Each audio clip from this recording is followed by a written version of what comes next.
Welcome to the Movies to Watch Before You Die podcast. This is our newest episode. We're going to be talking about a movie that, well, I guess since this episode is coming out right around April Fool's, we are changing it up. We are not doing RoboCop like we said at the end of the last episode. We're doing something that felt more appropriate for this day.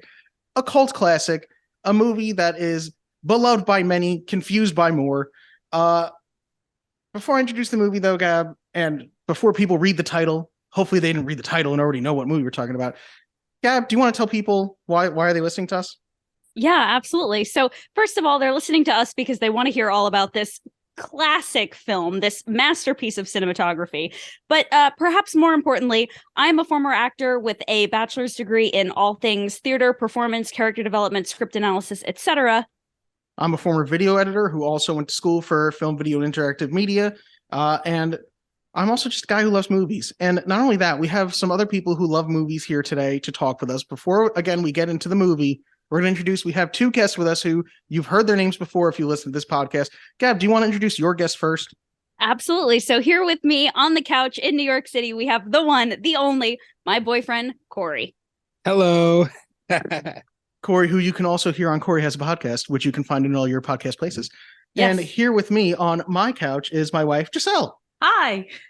That's all I have to say. Your wife, but my cousin. I Don't you wanted to forget say, my name is Deb, but I was like,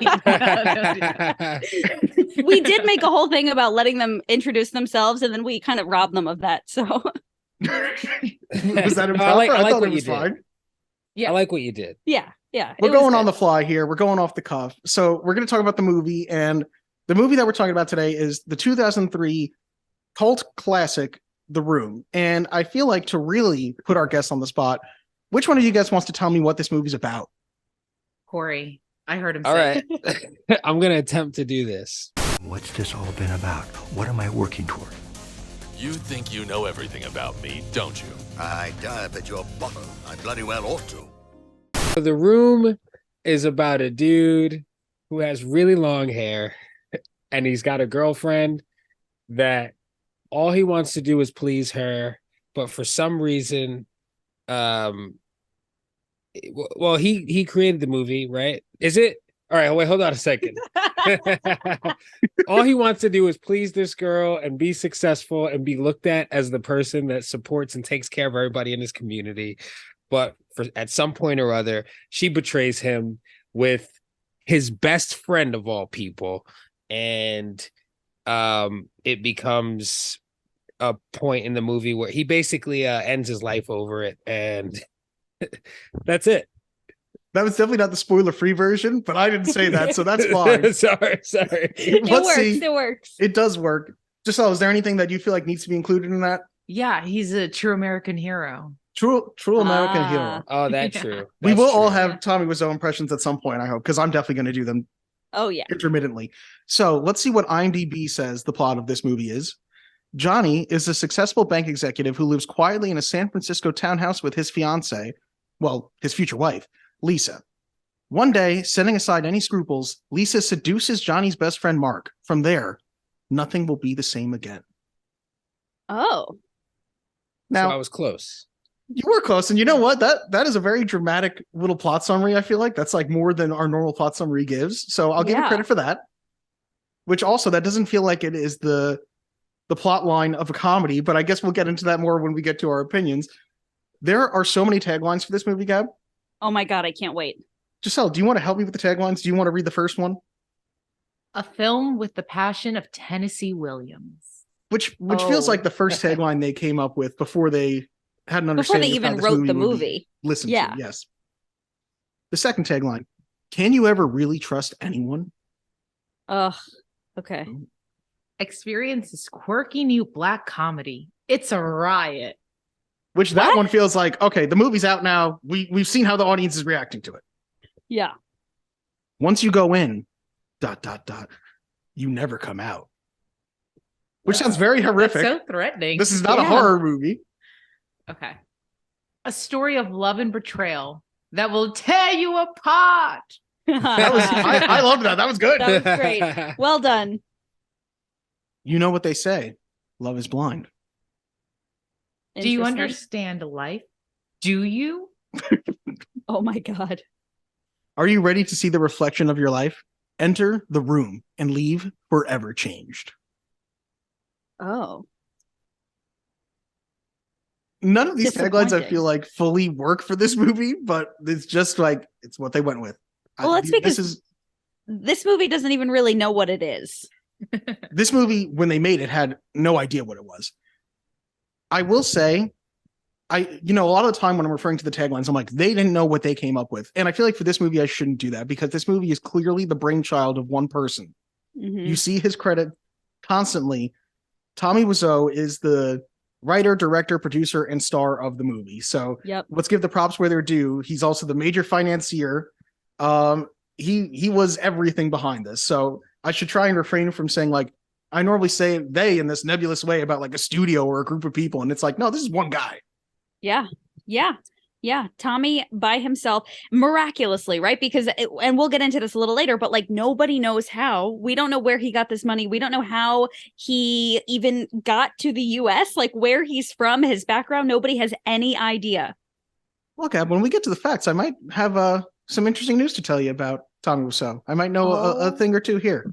Holy shit. All right. It's just I'm things I know excited. from the internet and from interviews and things like that, but maybe we learned a thing or two through an extensive amount of research because of the cult status of this movie, there are so many interviews with like random guy number one who was in that one scene of The Room. You know what I mean? Wow. Yeah.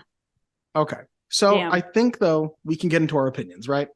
Well, I think perhaps before we get into the opinions, we should talk a little bit about like, oh God, like what happens in this movie? Because to a listener who maybe hasn't seen it yet, like they may not understand the extent to which this movie is outrageous. Because I know previously I've talked about this movie when we talked about Vampire's Kiss, which is ridiculous, but not at all in the same way. And so I just want to make sure we're very clear about what this is.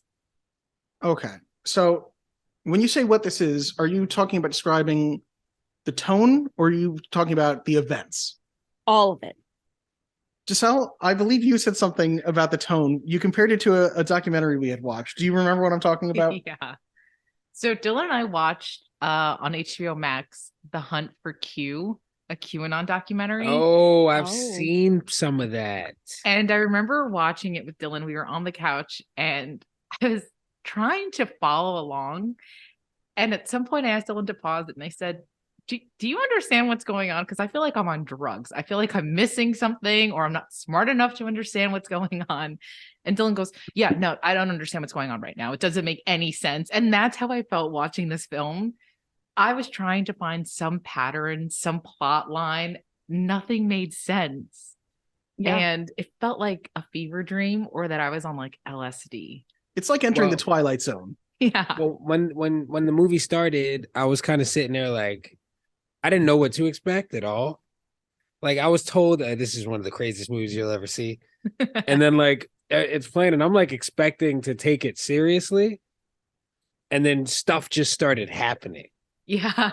You know, like, and then like the like looped over and over sex scenes with the music and the like behind the little waterfall thing, Sexy rain, guys. and like Yes. his ass is out.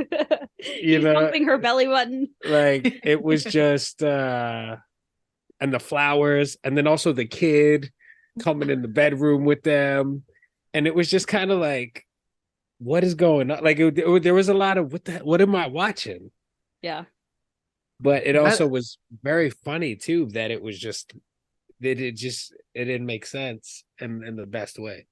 You could have had a counter for how many times either Giselle or I went, what?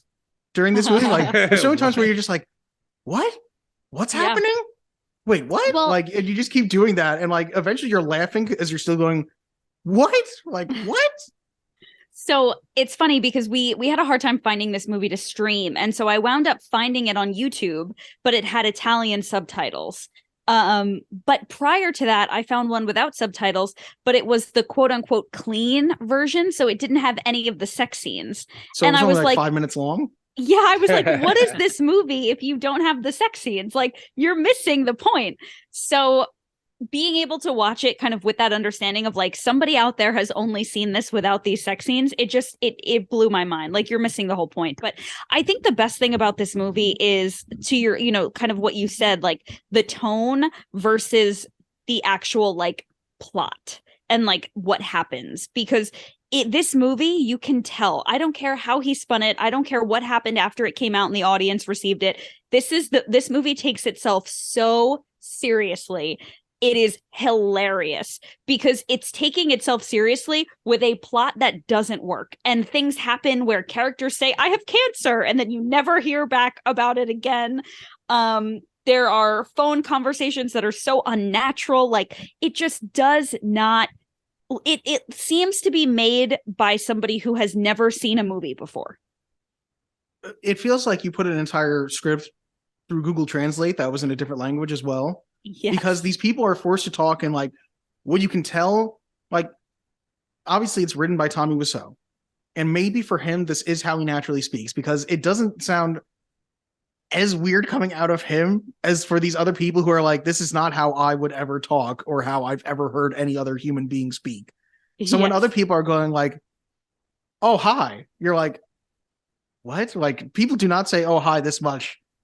And it's like 50 times throughout the movie that every time somebody enters the room, it's, oh, hi, oh, hi.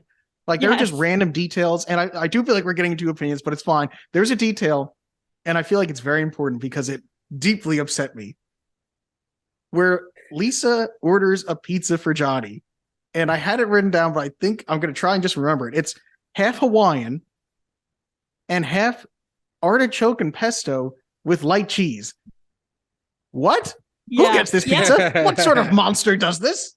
And then when the pizza arrives, it is a cheese pizza. Like, it's clearly just a cheese pizza sitting in front of them. And you're like, okay. And that's early enough in that you're still like caring to notice things, because by the end of this movie, every single thing that could be botched in the sense of movie making is somehow done. Yes. It's impressive in the sense that, like, for anyone to make a feature film is very impressive. It's a difficult ordeal.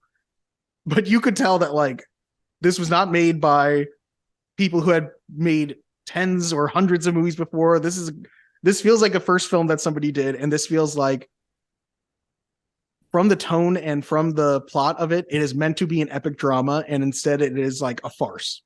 Yeah. Yeah. And there are so many points where, like, even the timeline doesn't add up. Like, there's a scene there. Lisa is going to throw Johnny a party and somebody comes over to help her get ready. But then there's a scene afterward where nothing is ready and Johnny comes home and then leaves again, and then cut to the party. Like, it just, these simple continuity things do not make sense. But that, I think, is the least of this movie's problems, because there is just so much happening and nothing happening at all at the same time. And, you know, to get back to these sex scenes, there are literal 4 to 5 minute scenes dubbed over with, like, you know, I guess like erogenous noises with full songs playing that are shot in these crazy ways with asses out. It's always a dude's ass. Tits are flying around, and there's just like no, like, it's so uncomfortable. It gets to a point where you're like, this is like, I have to turn away. I can't keep watching this. It does feel like the softcore porn that you would see on Cinemax at 1 a.m. at times. You're like, what is going on? It's got this music, like, it's got your stereotypical, like, you're like, okay. And you hear so much male grunting that it is deeply uncomfortable. Like, you were like, oh my God. And it's just like, I did not want to hear Tommy Wiseau's sex sounds, and I have now. And it's just, you, once that's in your ear holes, it's not coming out. It's insane. It's so crazy. And there are just so many of them, because so many of these characters have sex.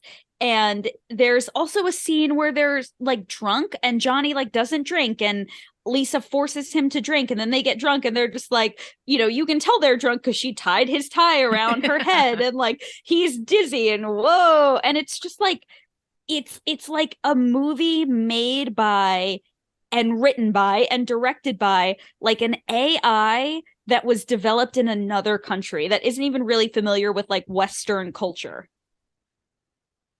I think regardless of the culture, it would have felt weird. There's so many scenes that are baffling, and having Giselle and I had seen this movie before. Gab, I know you had seen this movie before. Corey, I'm going to ask you about your thoughts, like more specifically as someone who had never seen this.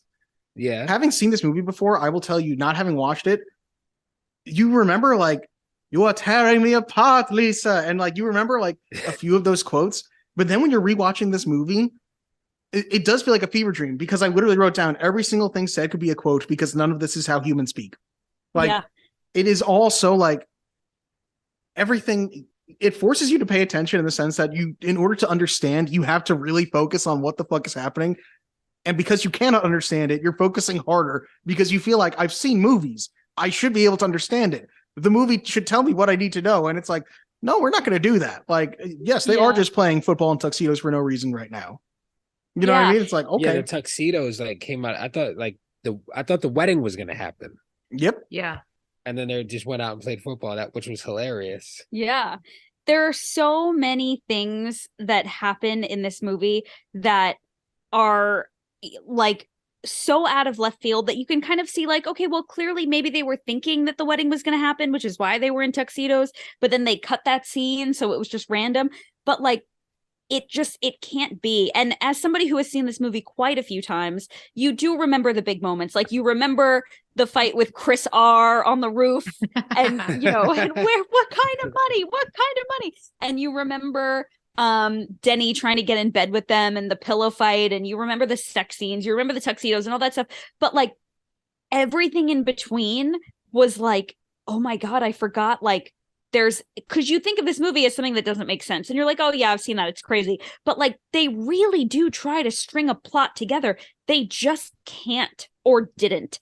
And so these middle portions that aren't like the big scenes, you're kind of watching like, oh my god, like it's like seeing a car wreck all over again. Like I have the memories of the gruesome stuff, but I forgot like all the extras.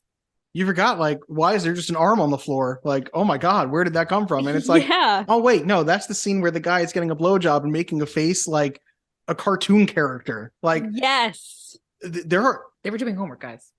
Oh my God, in every scene, that's right. Yeah. In every scene, it's like 90% of the scenes take place in one room, and every time, like random people enter, and you're like, but why are they entering? Why are they here? Why does Denny just come in? Why is the door not locked? How does this work? Also, is Denny like special needs? I may or may not have a fact about that. Oh, yes. Good. I've been wondering for so long. Yeah, so I guess now that we've given more details about like the insanity of this movie, and I think it's important to just make sure we're very clear that it was at one point at least intended to be a drama. This is not a farce. Or wasn't intended to be a farce. It is not a movie that is just kind of weird and dark in the way that Vampire's Kiss is kind of weird, but has a plot and has characters and like the story makes sense. This is absolutely a movie made by somebody who just simply didn't know what they were doing. So I guess now we can get into like some more detail because I'm so interested to hear everybody's like thoughts. Okay, so now we'll officially be in opinion time. In this critic's opinion, You know, that's just like your opinion, man. Well, I have a right to my opinion, and my opinion is you have no right to your opinion. Corey, I'm going to put you on the spot since you have never seen this movie before. Very first impressions, like, are you laughing immediately or are you like more confused or are you more like, this is the worst thing I've ever seen? Or are you just reading Gab's reactions to understand? Like, how is it for you going through this the first time? When I come into something like this, I kind of like to like have no expectations and see what happens and like naturally react to it. So I'm watching it. It begins, right? He comes home and he gives her this like silky red dress. And I'm like, all right, okay. And this kid, Denny, comes in and I'm like, all right, neighbor, you know, it almost feels like a little sitcom-ish how this kid just pops in and then they go upstairs and then immediately it's like, all right, let's go have sex now because of the dress. And then the kid comes up and I'm like, interesting. But it starts like after that, I see her talking to her mom and she's like, I hate him. I want to like, I don't want to do this. And she's like, but you got to stay with him. He's got money. And I'm like, all right. So this is going to be a thing, right? So I'm starting to figure it out. And then like stuff starts happening. I'm laughing at little things. Like I'm laughing at the way they're like barely 5 feet away from each other and they're tossing a football around. The football keeps coming back. Whose football is it? You know, and I'm looking at like the best friend. I don't like find the two guys believable as best friends. You ever like see two people that are really best friends and you can kind of just tell, like if you see someone sitting in a coffee shop and then you see someone at the door coming, you're like, that person's coming to meet that person. I would never expect those two people to be best friends for real. And they really don't interact much until like after he sleeps with his fiance. And I'm like, all right, so that's kind of funny. And then like, but not like haha funny. That's like interesting. But like just the little scenes, like the mom, I felt like the mom was like a little bit over dramatic. Like I feel like she was using like a theater voice the whole time. And I don't know. It just like I said, little things were funny. Just mostly his accent and the way he talked was just kind of, it was almost like a Borat kind of situation, you know, like it kind of made me think of that a little bit, like when he was like, "Oh, hi, Mark," when he comes up and he's like, and I didn't hit her, like all this stuff. I was really kind of hoping to see a confrontation between like I wanted to see it sooner, the confrontation between the best friend and Lisa, and then it was just they were like dancing together at the party, and where'd that come from? Like shit was just happening. And at one point I think I looked over and said, so shit is just happening. You did. That could have easily been the plot summary of the movie. Shit is just happening. Like shit is just happening. And yeah, like the Chris R thing, I'm like, what does he owe him money for? Drugs, Corey, drugs. Right. I don't have them anymore. What is he doing with them? Like, I don't know. It was Chris R. I was like, Chris R. So funny. Not to be confused with all the other Chris's in the movie. It's yeah. So that was kind of funny. But ultimately, I think by the end of the film, you had thoroughly enjoyed. Well, by the end of halfway through the film, I was like, oh, this is not like a real thing. So I'm just going to continue to see what else they just decide to do.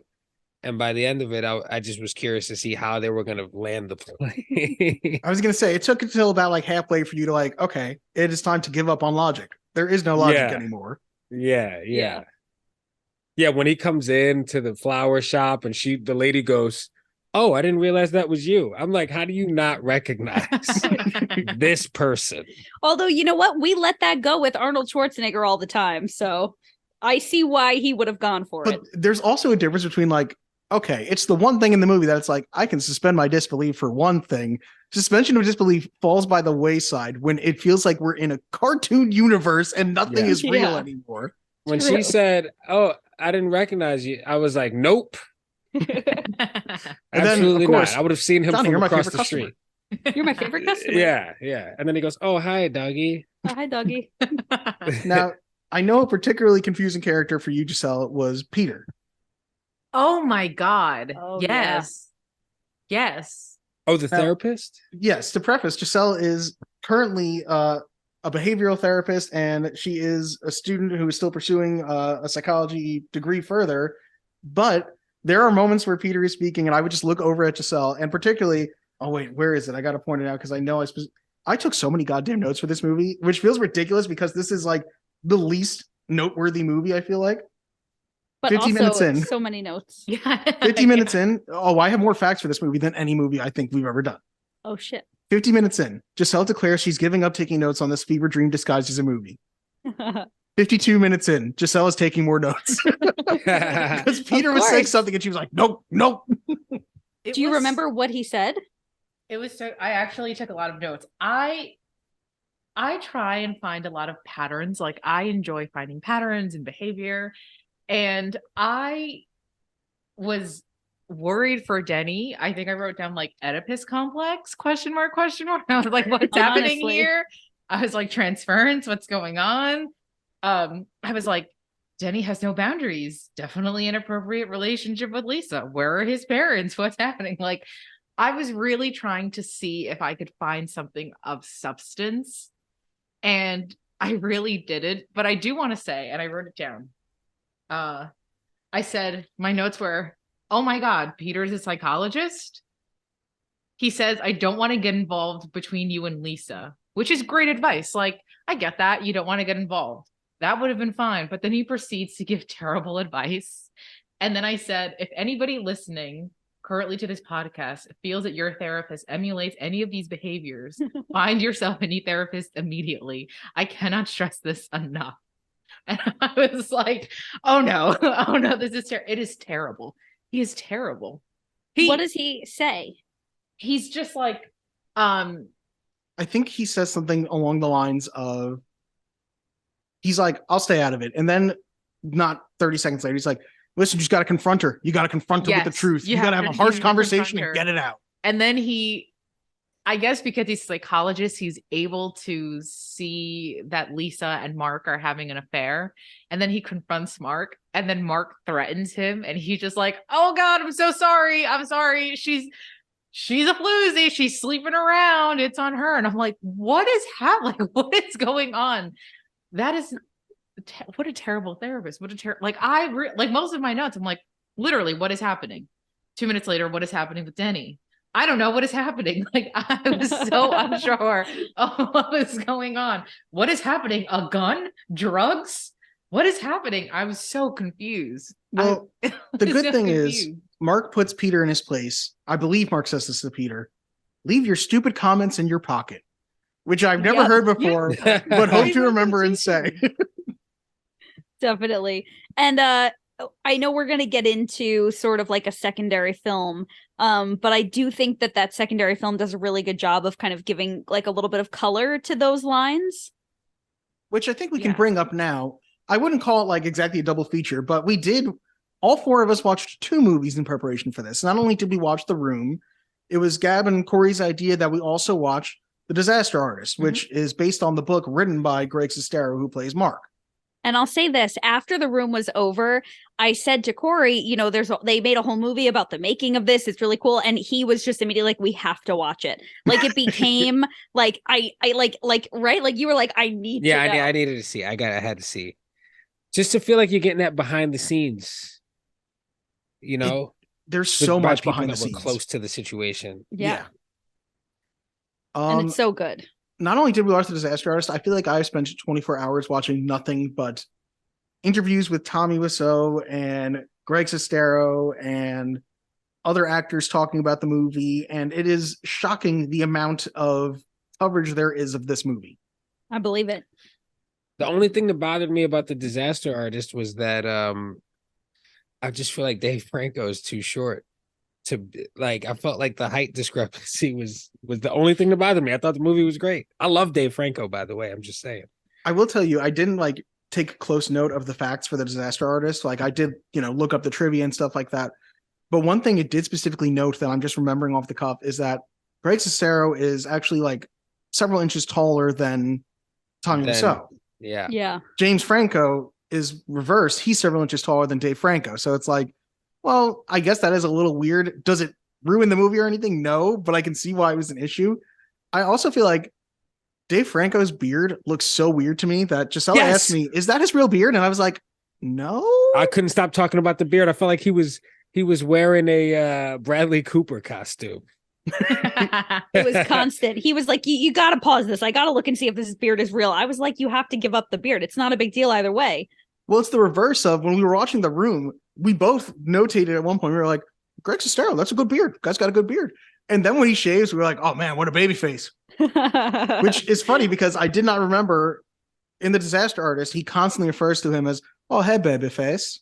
Yeah. I also didn't remember that, or rather I misremembered and thought that in The Disaster Artist, the actors on the set of the movie were much angrier. Like, for some reason, I have this memory of like the girl who played Lisa and the mother, like all having really big issues with Tommy Wiseau. Well, Lisa seemed mortified during the premiere.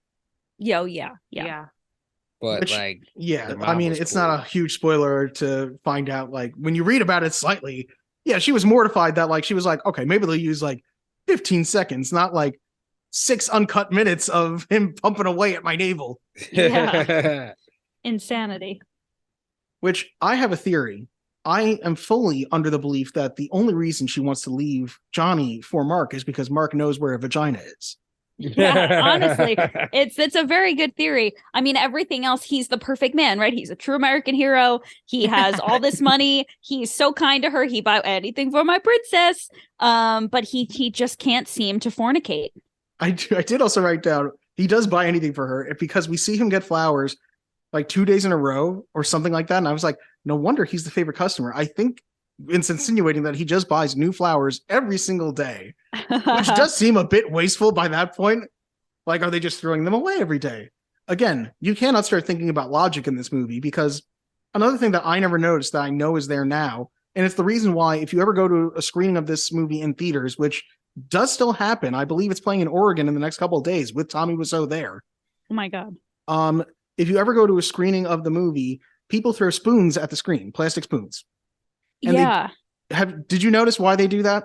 No, but I know that they do. I've never noticed it before, but I noticed it while reading.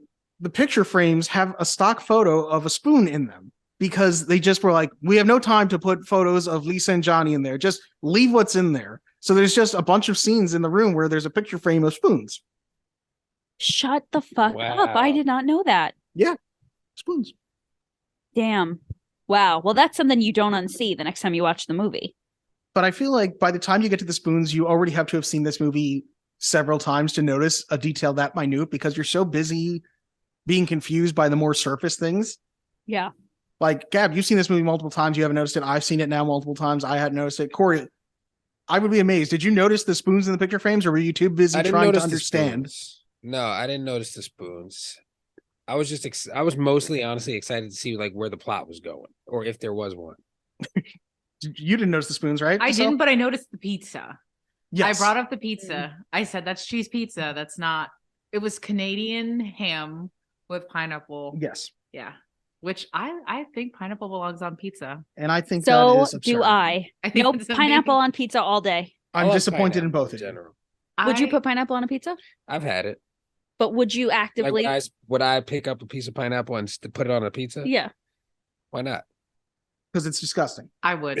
Thank you, I would. Giselle. I would. I Dylan- think it's delicious. If you ever come over Yeah. here with pineapple on a pizza, I will say, they betray me. They trick me and I don't care anymore. Wait, can we bring up the line that I said is us on a daily basis? Yes, if you haven't read Please. it. Okay, so it's Lisa, and she says she's on the phone to Mark, and she goes, "I miss you." Mark responds, "What are you talking about? I just saw you." And I said, "A daily conversation between me and Dylan."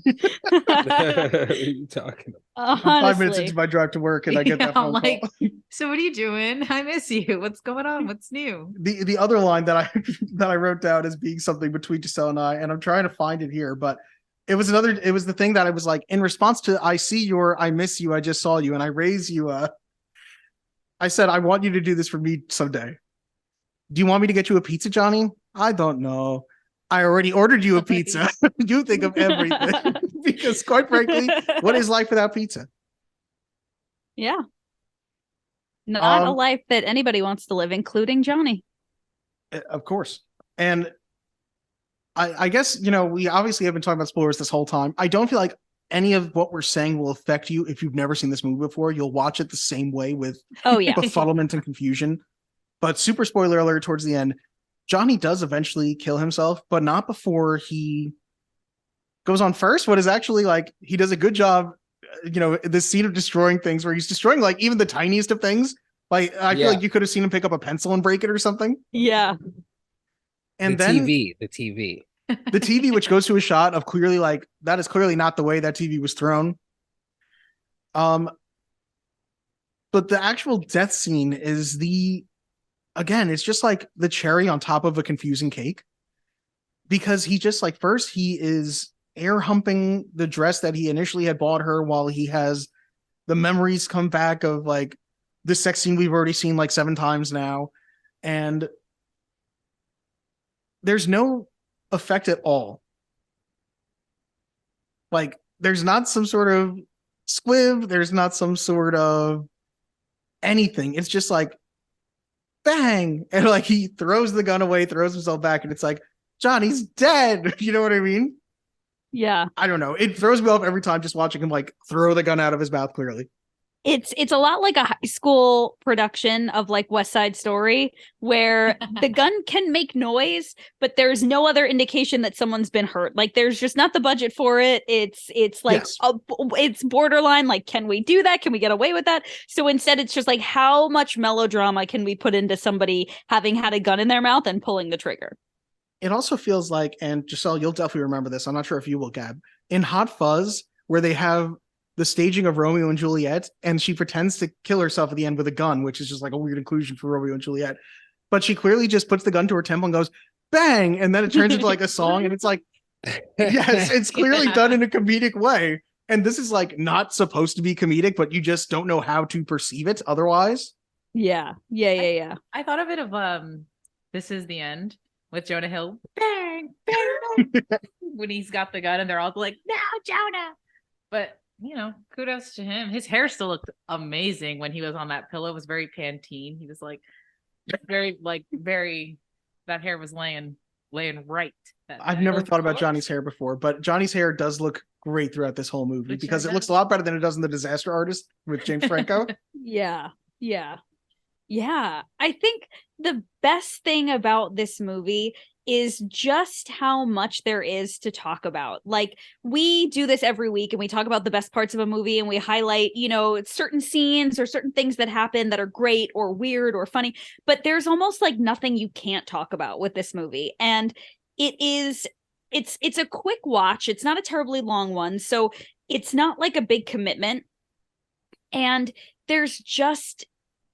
there's something for everyone. Like, whether you enjoy the bad writing or the bad dialogue or the plot holes or the like chaos, it kind of doesn't matter. Like, whatever your vice is, there's something for you in this movie. And it's so memorable, but also there's too much to really remember. So every time you watch it, I feel like you get something new, or you laugh about something a little harder, or you're like, oh my God, I forgot that happened, because there's just so much going on. Like, you can't possibly process all of it.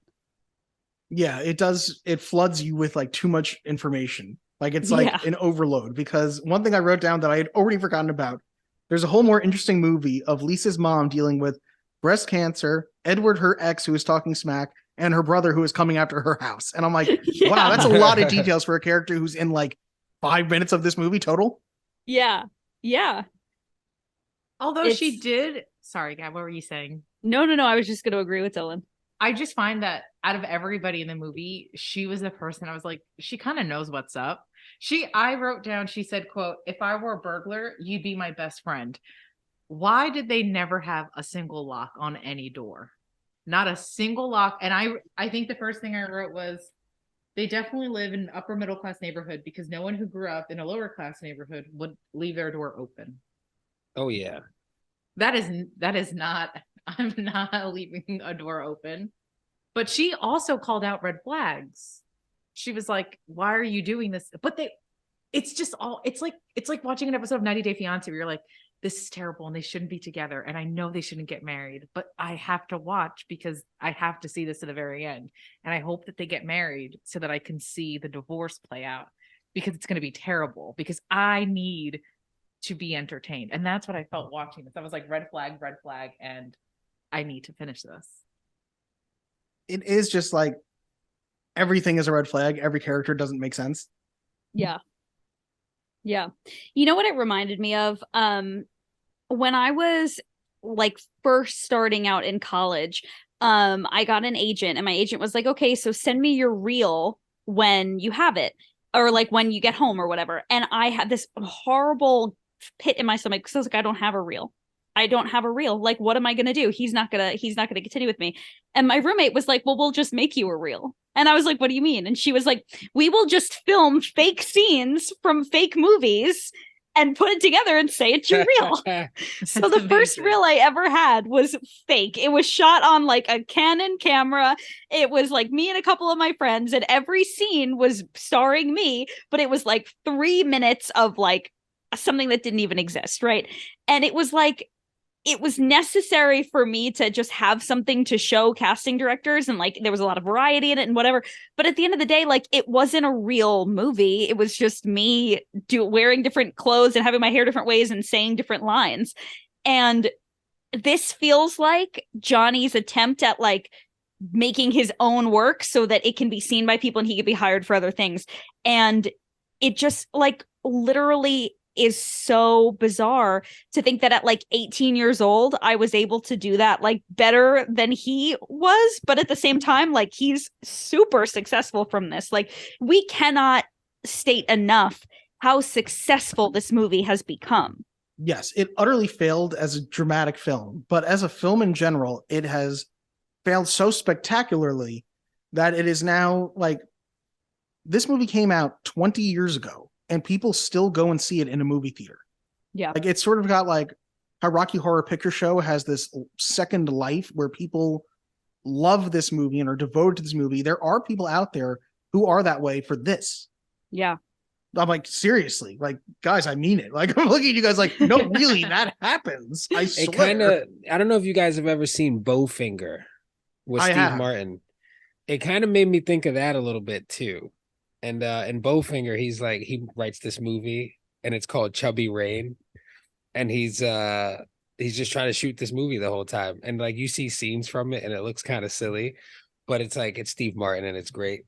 But this kind of made me think of that. Like, because after we watched the movie and then we watched The Disaster Artist, I started thinking about the movie and like imagining them shooting the scenes and stuff. Yeah. It's just like there were just moments too where there were just random close-ups of Tommy Wiseau and he's just like looking at Lisa or like at the party, and you'll see like he'll go from like a blank look on his face to I have to react to something now. And it's and it's just like you're sitting there waiting for something to happen. And it's just like a switch that he flips every time. It's hilarious. I think the best part, if I'm being honest with you about this entire movie, is the one line that gets repeated over and over and over and over and over, mostly by Tommy. And the line is, He does that during the sex scene. He laughs like that. Oh, yeah. What a story, Gab. Come on. Wow, Give me what a story. I can't. I'm cringe. I'm like, oh God. It's just, I think in my head it's just montage of sex scene after sex scene. And I was like, you know, when you like a teenager and you're watching a movie with your parent and a sex scene comes on and you get really uncomfortable because you're like, oh God, I gotta watch this with my parent, but I'm like not really gonna watch. That's how I felt, but I was at home with my husband as a grown adult. I was like, oh God, oh nope. Just tell me when it's over. I wrote down that there were 5 sex scenes, but I also wrote potential sex scene 6 where Denny has Mark and Lisa leave so he can fuck Johnny's corpse. I was like, is that too far? But that seems like that might be what's happening here. Like, honestly, it wouldn't be surprising in the least.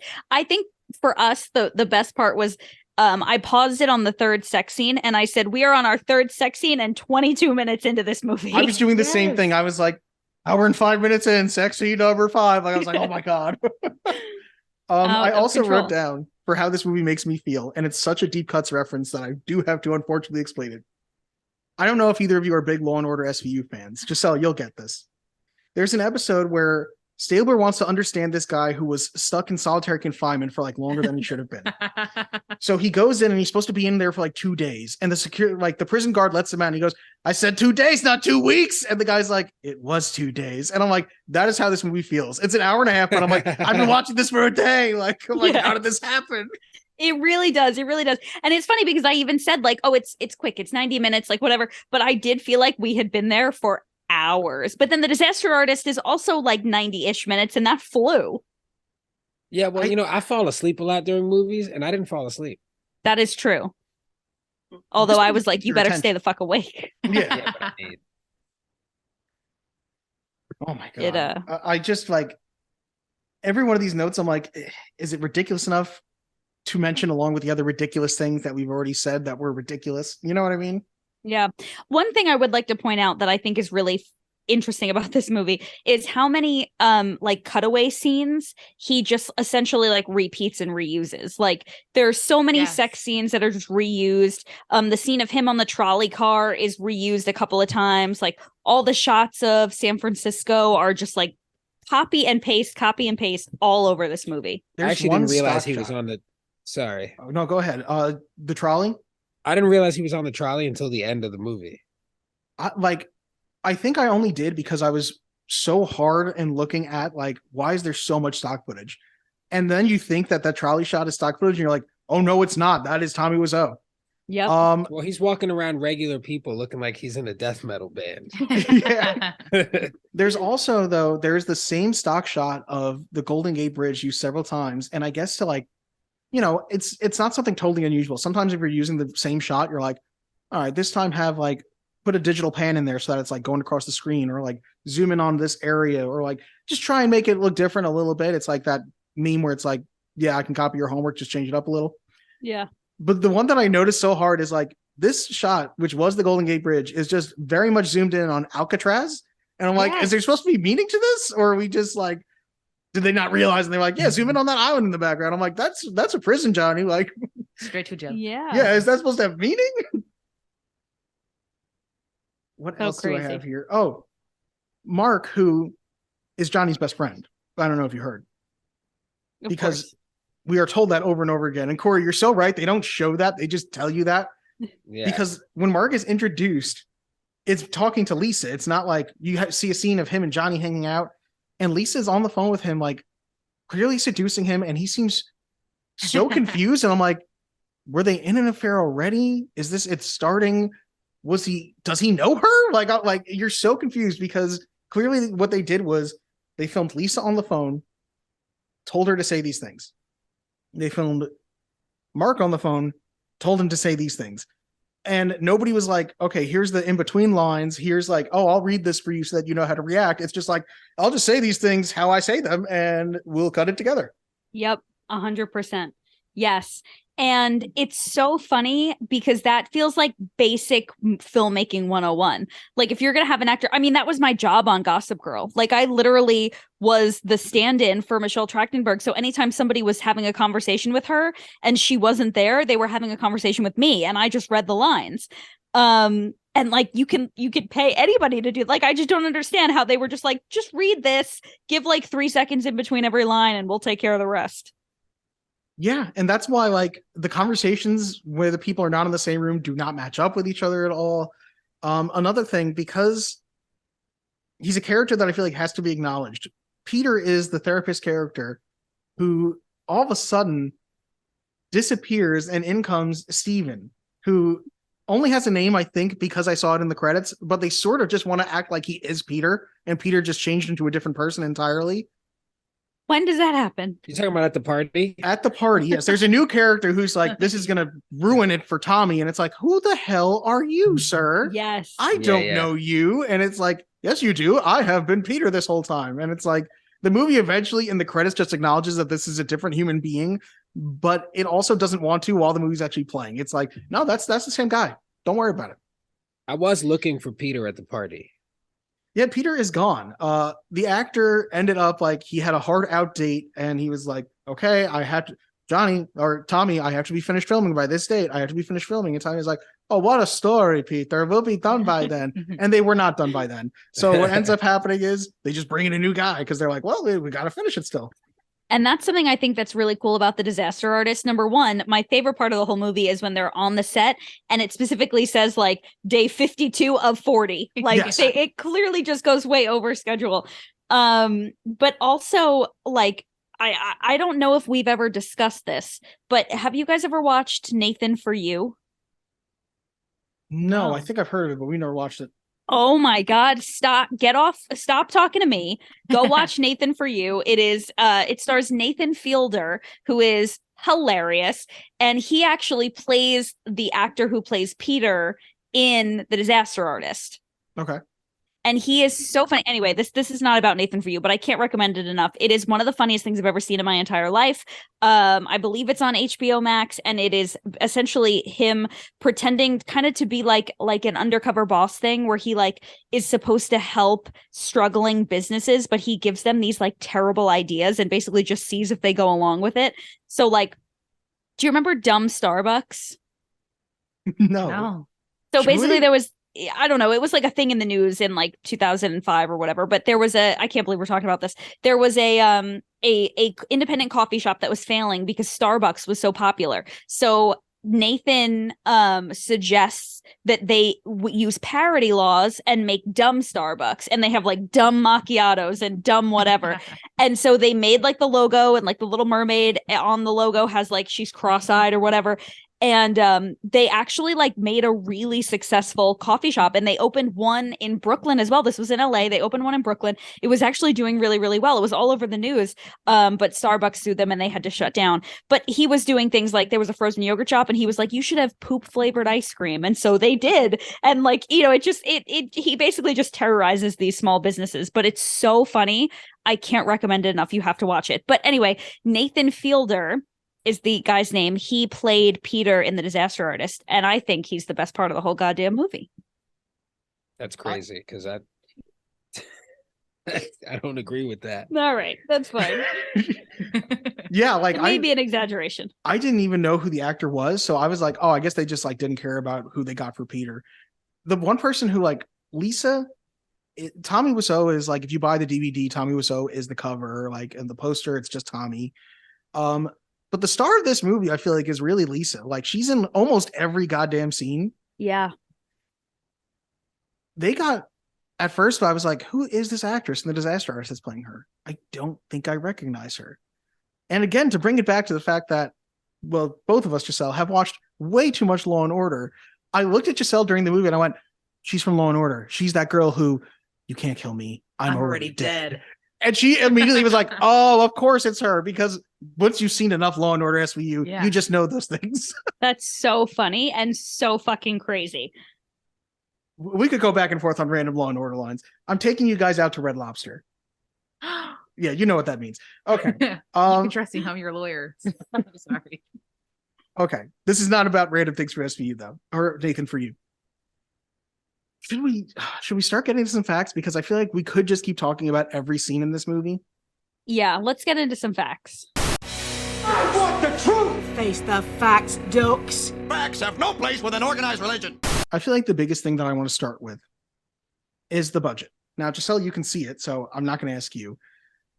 Corey, Gab, what do you think the budget of this movie was? We have an estimated budget. They say it in The Disaster Artist. I was hoping you wouldn't remember that. They briefly mentioned we are already over this number. Yes.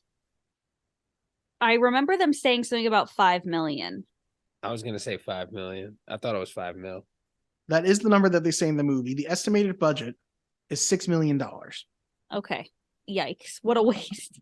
Now, according to the End of the Disaster Artist, its opening weekend gross was $18,000. And according to the internet, the box office for the movie is $4.989 million. So I don't know if this is a loss for Tommy. I believe it's financially successful, because one thing that Tommy Wiseau has been very harsh about is keeping the rights to this movie. If you want to buy this movie, if you go on Amazon and you type in The Room DVD or The Room Blu-ray, and you're like, oh, I want to get the movie, you are buying it from Tommy Wiseau. Yeah. The only way to get this movie is through Tommy Wiseau. And that's why we had to watch it with Italian subtitles. Yes. Apparently what I've heard is if you do buy it, sometimes you get it, sometimes you don't. Like, sometimes people take 3 months to get it. Sometimes they get it in 2 weeks. Wow. And so I didn't know that when I bought it, but I do own this movie. Like, I have my copy of The Room just over there. Inside of it is just a picture of Tommy Wiseau. And on the back, it's like, send this back in with these details if you want to buy Tommy Wiseau underwear. What? He sells underwear. He sells so much merchandise. And you know what? As weird as it seems, he's doing something right. Yeah, I mean, I guess. Now, we're in the fact section, so I should say it, but it's hard to take it as fact because I don't know it for certain. But allegedly, he has money from real estate and entrepreneurial means. As specifically as I could find out, He was buying large retail buildings and renting them out to businesses. And that's how he amassed part of his fortune. Where the money came from initially to do that, no one knows. Interesting. And again, according to Google, which, how much can I trust it? Where did the information come from? I don't know. Tommy Wiseau, I believe it said, was 67 years old. And it says he is from, which again, this feels weird because it's such a... Wait, can we guess where he's from? Because I had a guess. Oh, go ahead. And according to Tommy, he's from New Orleans. The Big Easy. Yes. No. Nolans. The Bayou. Where do you think he's from? Did you see it already, Giselle? No, I didn't. Okay, so you all can give a guess. I think he's from Serbia. Okay. Any reason? Because it's a very specific country. Well, because I just know a few Serbian people, and he kind of sounds a little bit Serbian. So I don't know. I just was like, this guy's from Serbia. Like, I just felt really sure of it. He but felt it in his heart. But I guess maybe he's not. All right, Gab, do you have a particular country you're guessing? Bulgaria. Final Any answer. reason? Nope. Okay. Giselle, any country you're giving a guess for? Yes. I feel like you guys are totally missing the mark here. I think he's from Brooklyn. Let's be real, guys. Place of birth, Brooklyn. Oh my God. I knew. No. Again, this is according to Google. Poznan, Poland is his place of birth, allegedly. Oh, interesting. Now, the most accurate that I've actually seen him say is I saw him say on Jimmy Kimmel that he was from Eastern Europe, but he never specified. Interesting. Right.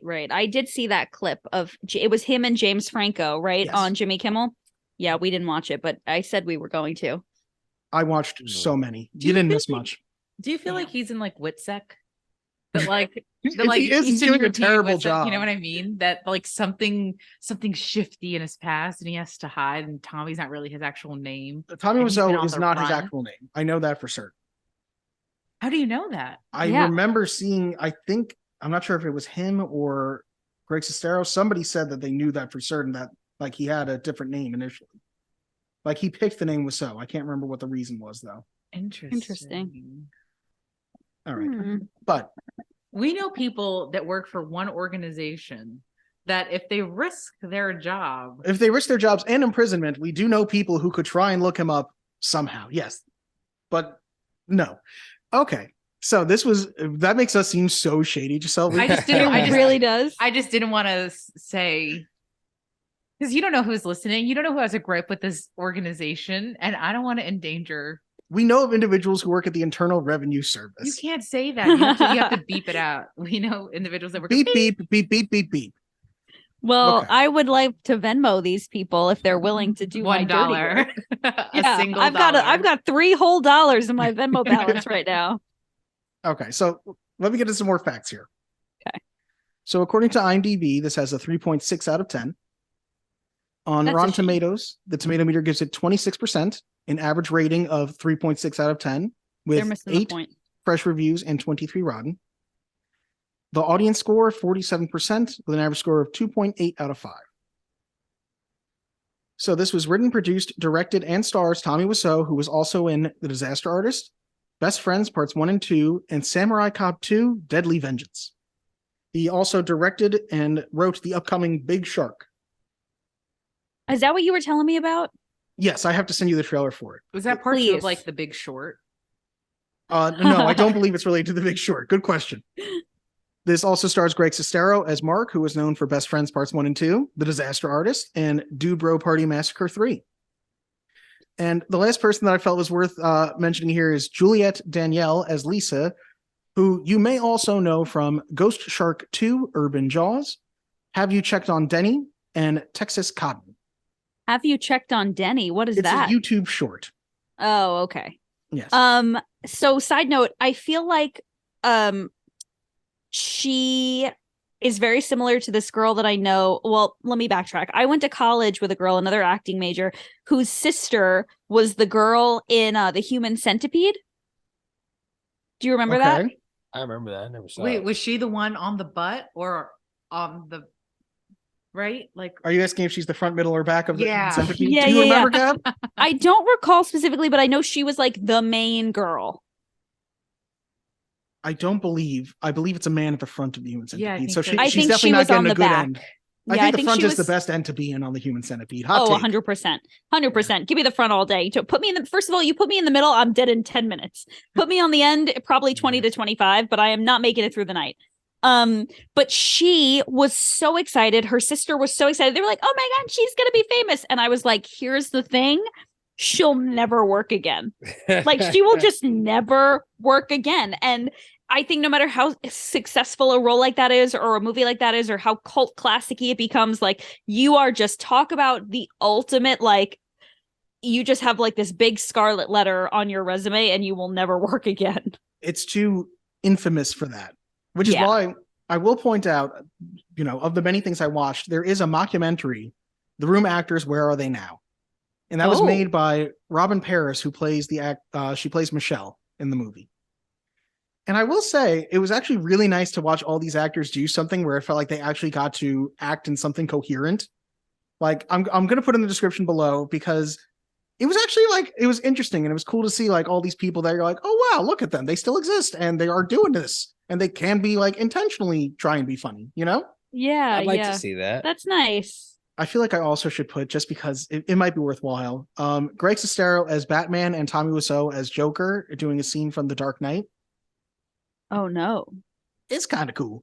Like, it might be worthwhile to put down there if people haven't seen it. Okay. I haven't seen that. I'd like to see that too. All right. Which scene is it? The interrogation scene? It is the interrogation scene. All right. So Tommy Wiseau is, you'll have nothing. You'll have to break your one rule, Batman. And it's like, oh no. But you know what? Tommy Wiseau as Joker kind of works. Oh yeah. As he's told in The Disaster Artist, he has the look of a villain. True. Yeah. Let me see here. Giselle, I feel like I'm excluding you because I feel like the facts are right next to you too. Do you want to read the critics' consensus? No, because I have been staring at the facts and I'm like, how can he see that?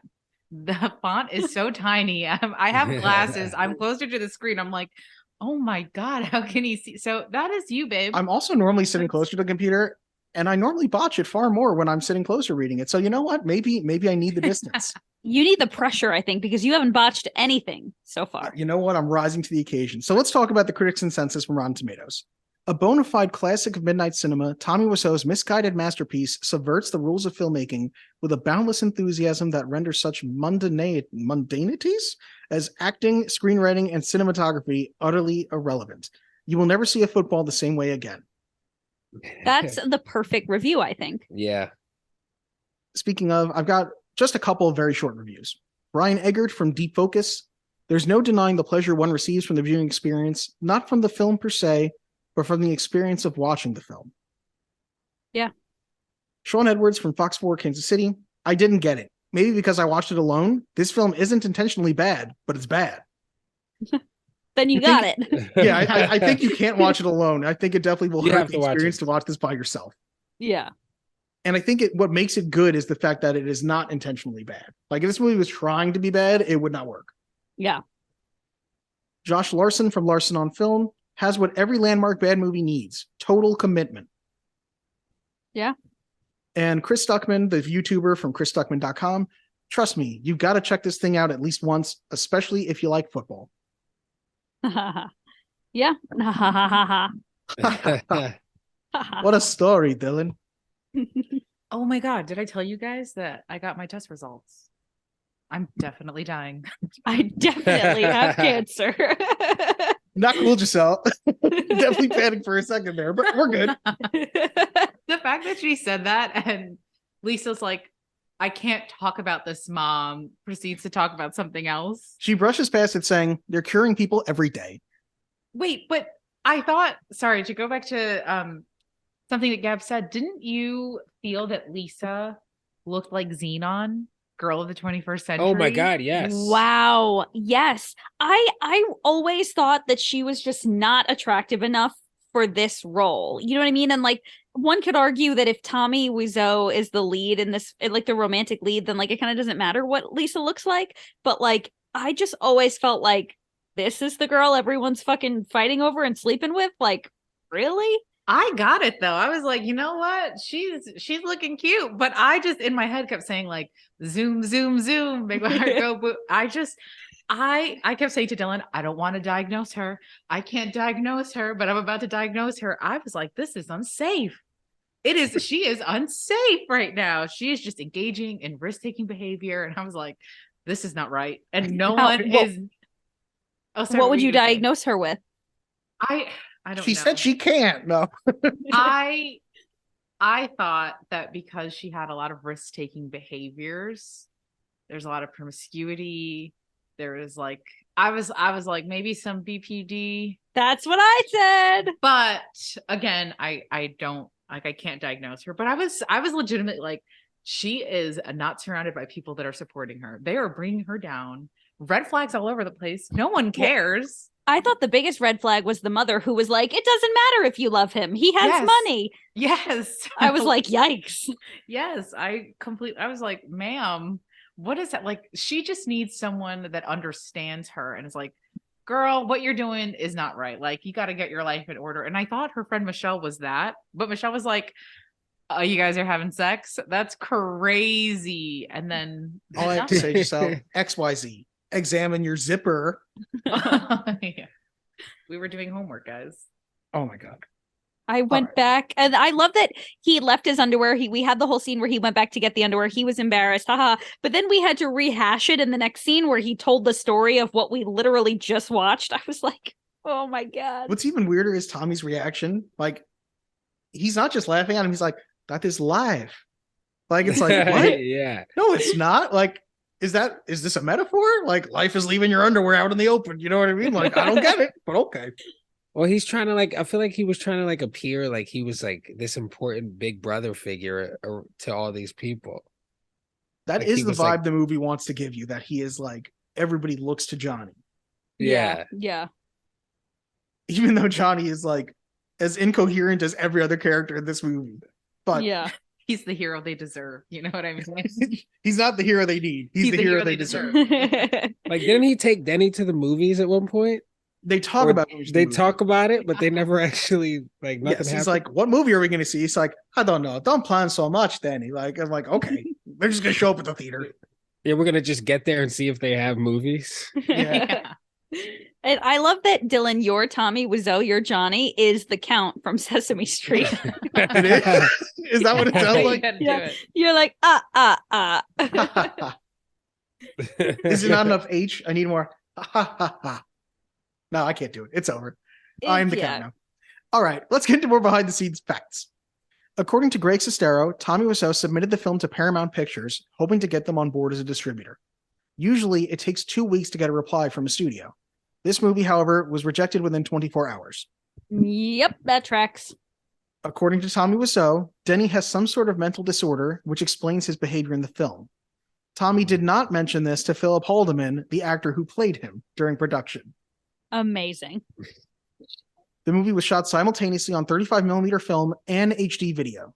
Tommy was confused about the difference between the two formats, but decided to use both of them, as he wanted to be the first director to shoot on film and HD simultaneously. In order to do this, he had to have a custom mount constructed to house both cameras, unaware that he would need a different crew and lighting setup for each. He also purchased the cameras instead of renting them, as film productions usually do, with the cost of the HD camera alone being $100,000. Despite this, only the footage shot with 35mm film was eventually used. Insanity. Like, actually crazy. It makes absolutely no sense from a budgetary point of view, from a logical point of view. It's wild. According to Juliette Danielle, who played Lisa, when Tommy Wiseau said the line, "In a few minutes, bitch," I'm just leaning into the Count now. Everyone on set began laughing at him. Wiseau came out of the bathroom and demanded to know what was so funny. The woman in the flower shop, not an actress, but the one who actually worked there. According to Greg Sestero, Tommy Wiseau, upon seeing the dog, asked if it was, quote unquote, the real thing. Tommy wanted to know if it was a real, living, actual dog. Apparently, it was just a very old dog that did not move much on the counter. That dog looked like me after a long day. You know what I mean? I think I said that to you too. I was like, that dog's me right now. The dog is just feel hunched that. over. Let's see here. Philip Haldeman, who played Denny, is older than Greg Sestero, Juliette Danielle, and Mike Holmes, who, though most of the script is never clarified, was thought to be roughly 10 years younger than most of those characters. Yikes. Tommy Wiseau claims to have financed the film by importing and selling leather jackets from South Korea. He has consistently refused to elaborate on this. However, according to Greg Sestero's book, The Disaster Artist, Tommy was already independently wealthy when production began. Oh boy. The rooftop scenes were shot entirely on sets built in a parking lot with green screen used for the San Francisco skyline. Not sure if you guys could tell there was green screen used for that. What? Because of Tommy's unpredictable nature, the rooftop set was dismantled at least 3 times, only to have to be rebuilt when Wiseau announced there were still scenes to be shot, which stalled production and inflated the budget. The crew had no way of knowing how many scenes were set in each location because Wiseau refused to let anyone see the entire script, which was extremely vague about the subject in any case. Continuing with our facts, a billboard for the film was erected on Highland Avenue in Los Angeles, where it stayed for 5 years. Later, the same billboard was used to promote the book The Disaster Artist, written by co-star Greg Sestero about the film's making. Holy shit. I know you guys are concerned about this, and it never comes back. According to Tommy, Lisa's mother makes a full recovery from her breast cancer. Oh, thank God. We can all rest easy. Tommy Wiseau was so pleased with the sex scene footage that he wanted all of it in the film, before editor Eric Chase managed to reach a compromise with him. The first sex scene between Johnny and Lisa was nearly 6 minutes before it was cut in half, with the remaining footage used to create a second love scene later in the film. Juliette Danielle was shocked and dismayed by the lengthy sex scene, thinking they were going to last a couple of seconds. Yeah. If you think about it, it's still only a couple of 100 seconds. Yeah, they were long. Like they were long enough for you to take a bathroom break and come back, and they were still doing it. Yeah. For sure. Yeah. Honestly, they were very I think uncomfortably. the scenes were probably longer than like the actual sex they would have had. In The Disaster Artist, Greg Sestero describes the strained working relationship between Tommy and Juliette Danielle during production, stating that Wiseau treated Danielle like a daughter, which made the fact that they were playing a couple with an obvious age difference even more uncomfortable. He describes a moment when Wiseau loudly humiliated Danielle on set after noticing she had body acne, and suggests this public display was not an uncommon occurrence. Sestero has nothing but praise for Juliette Danielle herself, calling her an unfailingly kind person who weathered all kinds of embarrassment and poor treatment on the set and never gave up. Yeah, they go into that a little bit in The Disaster Artist. Yeah, and it's one of those scenes where you have like people on the crew stand up for her more, which, you know, feels nice. I hope that's what realistically happened because it does sound particularly cruel. Yeah, honestly. On the channel Adult Swim, they would air a somewhat censored version of The Room every April Fool's Day for 3 straight years from 2009 to 2011. Oh, that's awesome. The film contains a total of 10 minutes of sex scenes, about 10% of the total running time. Holy shit.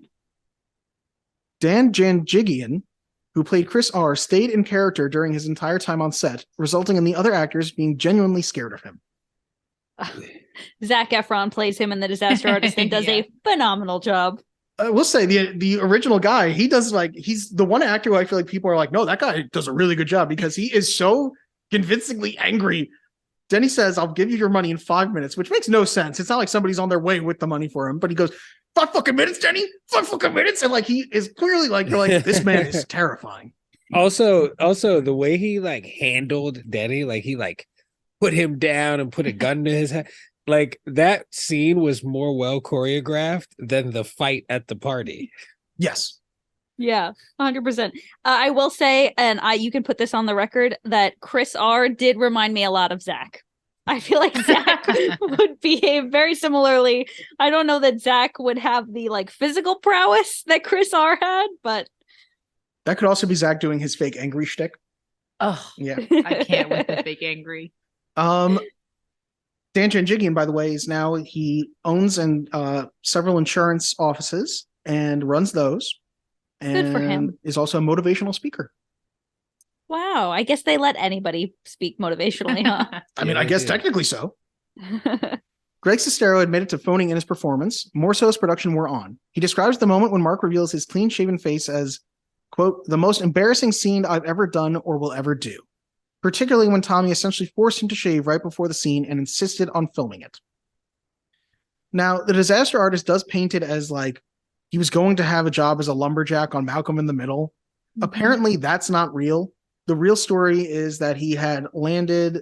He didn't even need like a bunch of time off. He just wasn't going to be on set because he had booked some modeling gigs.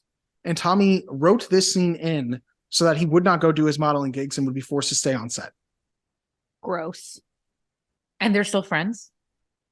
Apparently, according to Greg Sestero, there was one time where they didn't talk for about a year right after the Disaster Artist movie came out. No, I think it's right after the book came out. I'm sorry. But apparently they are like, they consider each other friends now. They talk frequently. Like they still work together. You know, they work together on the movies Best Friends.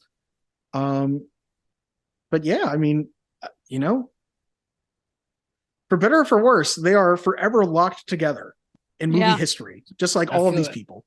I feel like Greg is his only friend. It definitely paints, like, it makes Tommy more sympathetic in the movie for sure. Like, rather than just being this villain, the fact that it's like, well, this guy clearly is not extremely socially adept and does not have many friends. And it makes you, it makes it more understanding for like why Greg is there. You know what I mean? Or why Tommy is so nice to Greg. Yeah. Okay. One more thing about Chris R. Chris R. and Denny was initially, their scene was shot in an alley, but Tommy decided to reshoot the scene on the rooftop because he felt it would be more dramatic. However, Denny playing with a basketball, which would have made more sense in an alley, is unchanged. This reshoot cost $80,000 and took 2 weeks to shoot. Whoa. What? A stage play based on the movie's original script was performed on June 2011, with Tommy Wiseau and Greg Sestero were both reprising their parts. And apparently, according to Tommy, it was initially written as a play. That's why it's called The Room, because it was all going to take place in one room. But then if you see him in interviews, he calls it The Room because the room is somewhere where you feel safe, and it's a story of betrayal. I don't know. Does the title make sense? No. Not really. No. Not at all. According to Greg Sestero, the sex scene between Mark and Lisa on the stairs was filmed on a day when temperatures hit 100 degrees Fahrenheit, which combined with the lack of air conditioning in the studio made it extremely uncomfortable. For more reason than one. Yeah. When filming the famous "I did not hit her" scene, Tommy had the script in his pants pocket. Also makes sense. Yeah. Stevens' quote, "I feel like I'm sitting on an atomic bomb waiting for it to go off," was not scripted. Greg Ellery actually said that, not realizing the camera was rolling. That's the best thing I've ever heard. It makes sense. Yeah. When the cinematographer complained that the living room set was too sparsely furnished, Tommy sent the art department out to buy new items. They returned, as I said, with picture frames with stock images of spoons.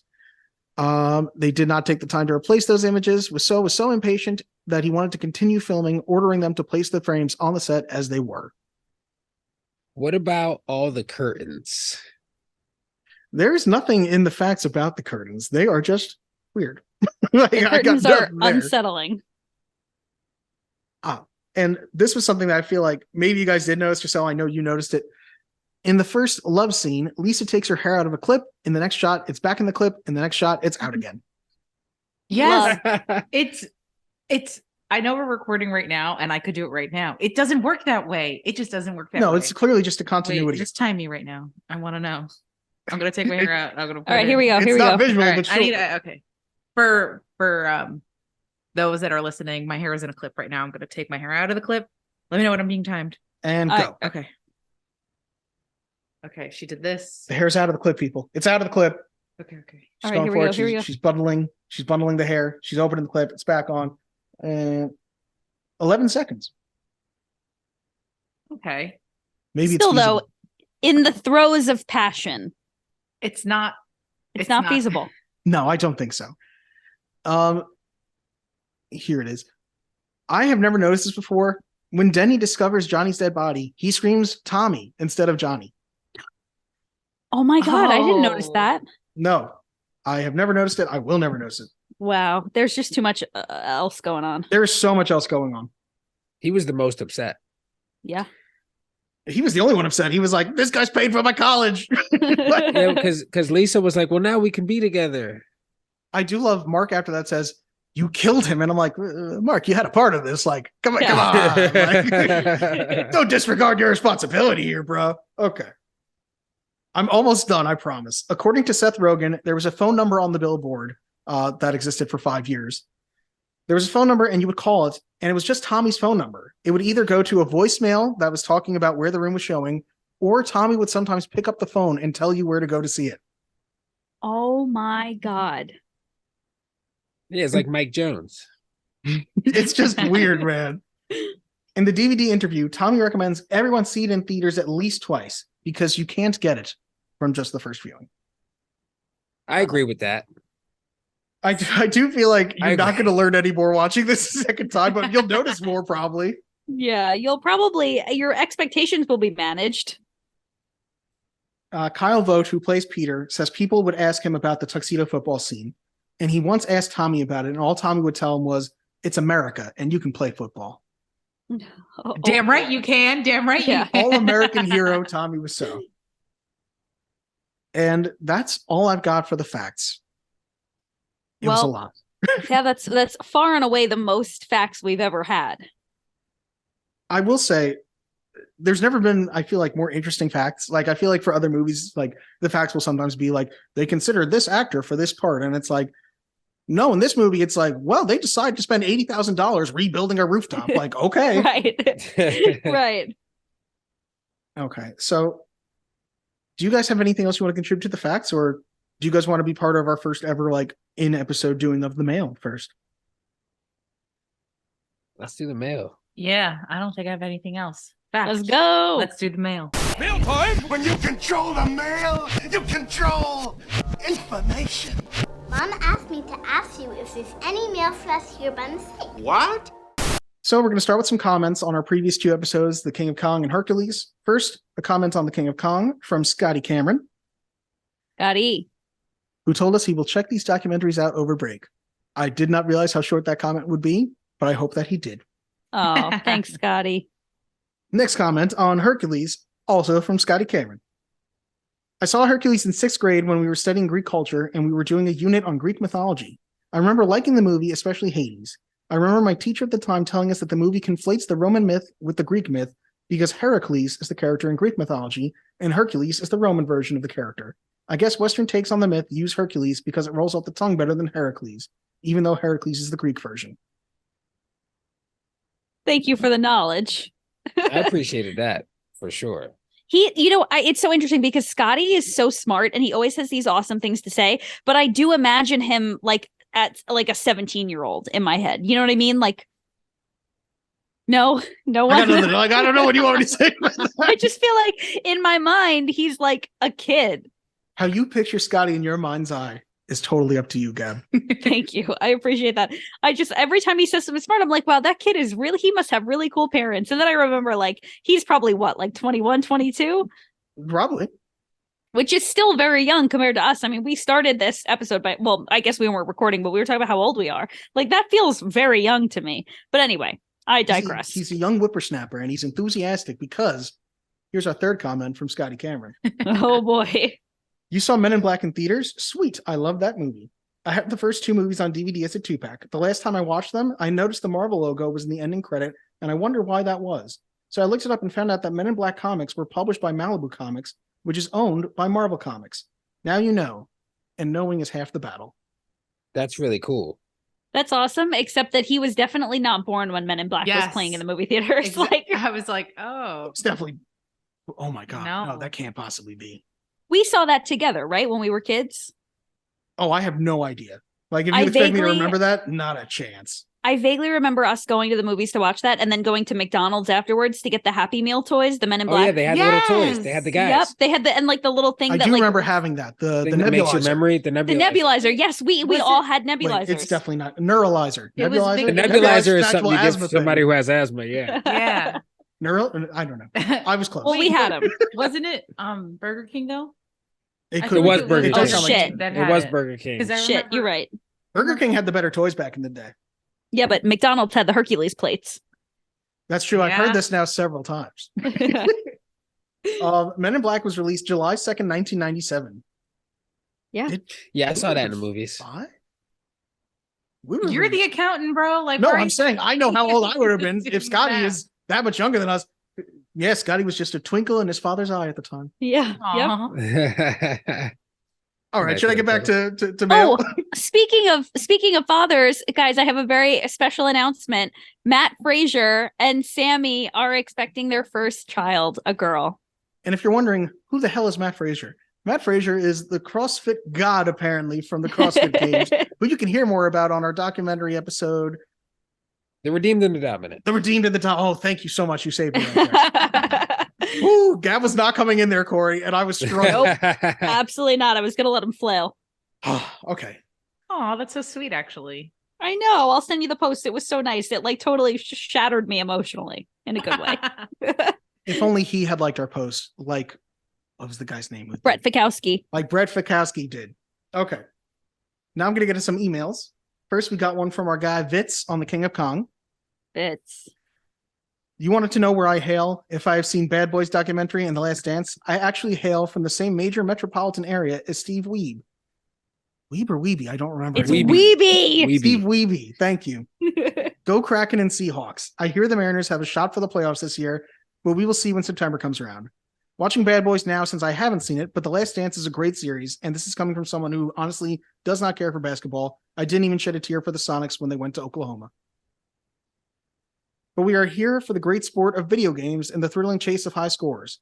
I still stand by my previous statement that documentaries are hard to say that they are a must to watch before you die, but I will say this is very well put together, a great narrative of the villainy and the fight of the underdog to claim his rightful place on top, despite all the odds set against him. King of Kong really put together something you never really see from video games, and that is true competition. At least not since games started becoming an esport, and even then, it does not feel like this kind of rivalry.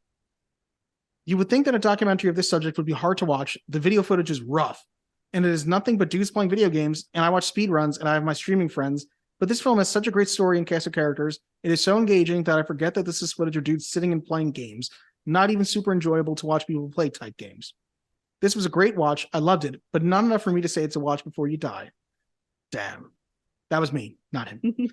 It has a great tale, but one of the things I noticed is that the whole time they say Steve's score of over 1 million didn't count, but the one he said in person did count.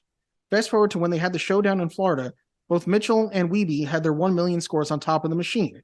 So either there's a skew in the timeline, something left out, or they were not being fully honest with everything, and it makes it a built narrative.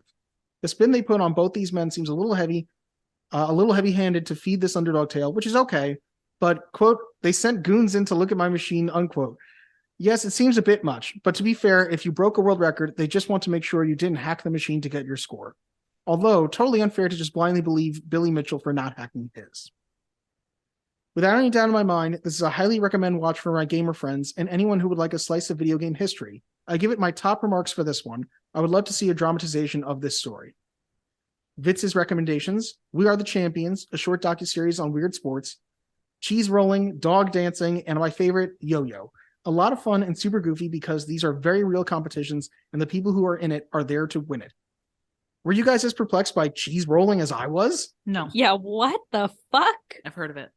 Oh, I forgot that you are an avid cheese roller. Love cheese rolling. That's crazy. But also, I just want to say, Vitz, thank you for taking the time not just to listen to the podcast and to write in, but to actually watch the movies that we talk about. Like, that is so crazy. Vince doesn't just watch the movies that we talk about. He watches the movies in between we talk about. Like, Vince will watch, like, we offhand will mention a movie and he'll be like, I watched that too. And you're like, Yeah. God damn, the commitment. He's great. And last thing, the sign off from Vince: you're a son of a gun if you do, or you're a son of a gun if you don't. Vince. Love it. P.S. And as I was saying, he just finished Bad Boys. I honestly had no idea about the Pistons' history because I remember the legacy of the Celtics, which fell to the Bulls dynasty. But this was great to learn this big bump in NBA history. Wow. Next up. Also, can't believe that what's his face is a basketball player. Sorry. Who? Oh, Dennis Rodman. Dennis Rodman. Yes, Crazy. you had no idea. Corey, did you know Dennis Rodman played basketball? Yes, I did. I did know that. Yes. I do love that you just thought like he just appeared as a famous being somehow out of nowhere. I mean, if you're crazy enough, like you can be, I mean, nowadays, right? Like you can just like crazy yourself into fame. But like, I guess back in the day, you needed to be useful in some way. No, You you need could to be at least crazy back in the day too. It was unusual. You need to be more of like a Nepo baby, at least like Paris Hilton and Yeah. Nicole Richie or. Right. Well, even like Anna That's Nicole too Smith far. was a model, I think, right? Before she married, what's his face? Oh, we have Yeah, no she idea was who he like married. a- The old rich guy? Yeah, the guy who died very soon thereafter. Yeah. Can you think of any other crazy people who were famous for just being crazy back in the day? Giselle's my pop culture expert. back in the day, what day? Like What decade? Like the early 90s. 2000s to 90s.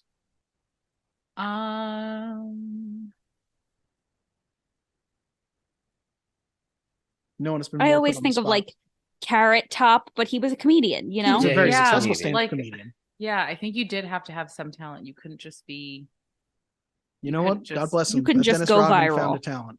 Yeah, thank God. Thank God for him. Now he can be crazy justifiably. All right. I'm going to play our next message, an audio message from Keen Machine. Oh my God. Greetings, Could you guys hear that when I played it for a second? Yeah. Perfect. Okay. Dylan and Gab. It's me, a Keen Machine. And I'm making that reference because I watched King of Kong. Congratulations, you convinced me to watch a film. This is the first one that you guys have reviewed that I had not already watched, that I have gone and watched. I'm sorry, Dylan. I know you want me to watch the thing still. I will try to get to that. I really will. But this was hilarious. Your review was hilarious. Could not stop laughing. The film itself was hilarious. Could not stop laughing. So, win-win. I know you guys didn't recommend it as a movie to watch before you die, but I'm so glad that you introduced me to this film through the podcast. Incredible. That's all I have to say. It's just incredible to watch these grown men be so conniving and competitive over something so simplistic as a video game from the 1980s. Like, I mean, we all have our passions, and I'm not bashing it. I'm just saying I found it very entertaining as someone who's not a part of that world. I was still sucked into it, and I had to know what was going to happen, and that's incredible. You know, well done to the creators of this film. Well done to you guys for covering this film, and yeah, that's all I have to say. Keep it keen. Wow. First, I'm so Damn. glad we convinced him to watch, if any movie, that one. Because if you get 10 minutes into the King of Kong, you will have to finish it. That's how I Oh, yeah. I needed to see it. Yeah. And I totally agree with what Key Machine said. Like, you get to watch these people be so into this thing. I love when somebody's really into something, even if it like makes no sense to me. I just get really excited to see people be that into something. Yeah, I feel like it even connects to The Room, where it's like the total commitment makes it so much more interesting. The fact that it's like, no, this is like they are giving it their all, and I have to see how it turns out. Yeah. All right, we've got 2 more emails. First, we got one from our Brazilian fan, Pedro Enrique. Pedro. Nicolas Cage, Vampire's Kiss, and How We Determine, quote, good acting, an essay. This was all written at 3 a.m. on a Monday, so excuse my insanity. I feel like I'm just reading the ramblings of Pedro Enrique. Hello, Dylan and Gab. Here I am back again after weeks of no messages. As Dylan said in my last email, it's because I'm in Brazil that these messages take a while to arrive, and totally not because I've been dealing with an insane semester at my university and helping a friend produce a play. No, it's because, you know, it has to be brought from Brazil. Yeah, of course. Yeah. The stork brings the mail. I don't know if You're right. know that. Anyway, in my last email, I detailed how I had watched some of the films you've already covered and mentioned how I was excited to watch Vampire's Kiss because it seemed to have caused some great discussions on the podcast. After I'd written that, Gab said, quote, you have homework, my darling, and your homework is to watch Vampire's Kiss and write us an email of equal or greater length on your thoughts. Yes. So if you think this is too big, you can only blame yourself. Parentheses, but also I'm so sorry for how big it got. In 2019, after some years of trying to, I had entered a performing arts course. My journey was different from most of my peers. I had no experience in acting. My school had no theater or performing programs, so I came to the course with my love of films. I had especially fallen in love with what is now Hollywood's acting boogeyman, The Method. Now, The Method is originally a theater acting technique developed in the late 19th to early 20th century by Russian director and actor Konstantin Stanislavski. Nailed that name, Dylan. Way to fucking go. Really did. Good job.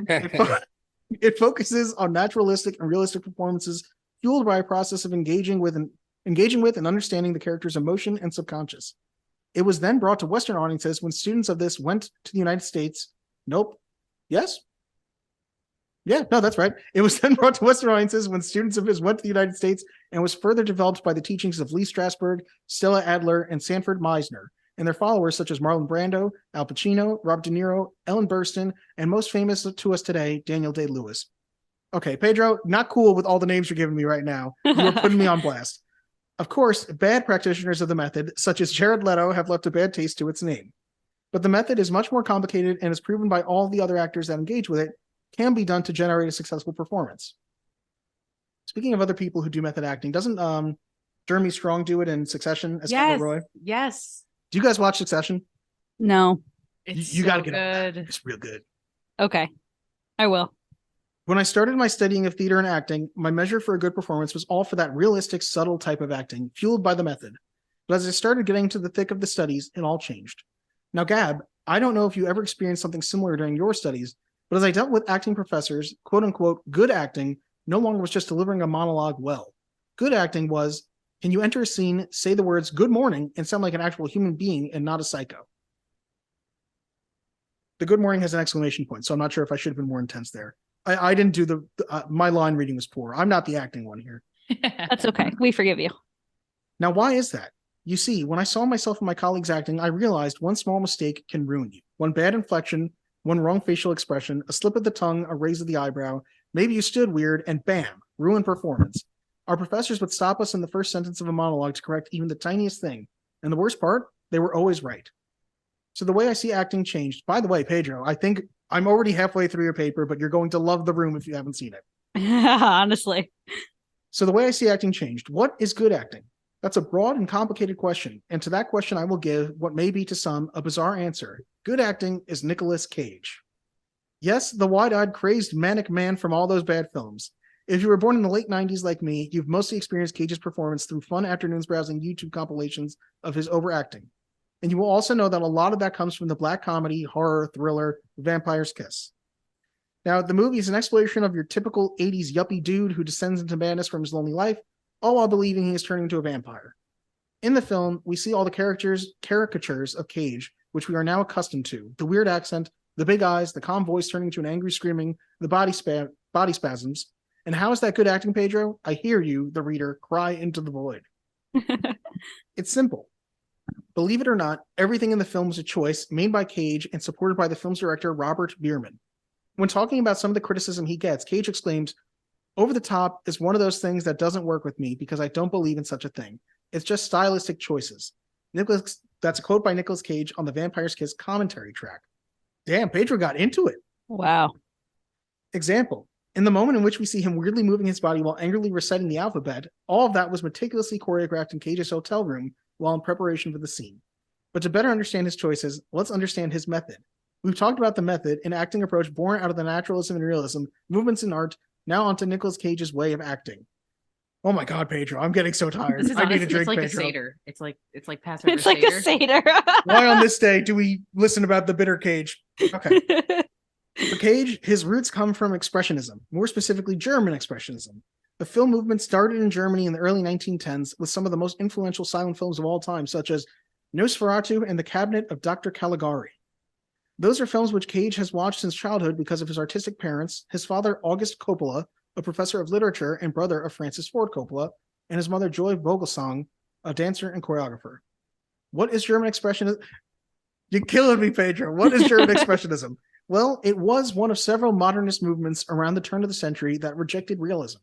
Its practitioners favored extreme distortion to express an emotional reality rather than surface appearances. Now, to make this easier to understand, let's think about these artistic movements and their effect on paintings. Oh my God. For realism and naturalism of the 19th century, it resulted in paintings depicting things in a realistic manner, depicting the common life as it is. See examples like French realists such as Jules Bastien Lepage's October from 1878. I'm not opening that link. You're killing me with these names, Pedro. And you know what? As Pedro said, I blame you, Gab. You told him to do this. I'm sorry. A great painting. Now let's think of an expressionistic counterpart. In Expressionism, the emotion takes the center stage in a broader perspective, no longer staying under the surface, as seen in Vincent van Gogh's The Starry Night in 1889. Now do you understand? You see, when a method actor such as Daniel Day-Lewis realistically portrays Daniel Plainview in There Will Be Blood, he takes great care into all of his subject subtleties in order to express and evoke emotion in himself. Realism. Giselle, can I get you to read a paragraph so I can take a drink here? For the love of God, please. Nah, I beg you. It's going to be a no for me, Doug. Okay. But I'm thoroughly enjoying listening to you. Now, when Nicolas Cage prepares himself to take on the role of the vampire-crazed Peter Lowe, he takes broader strokes. He accentuates the characteristics and exaggerates his mannerisms in order to evoke the emotion in the audience, the expressionism. Both effective methods, both good actors.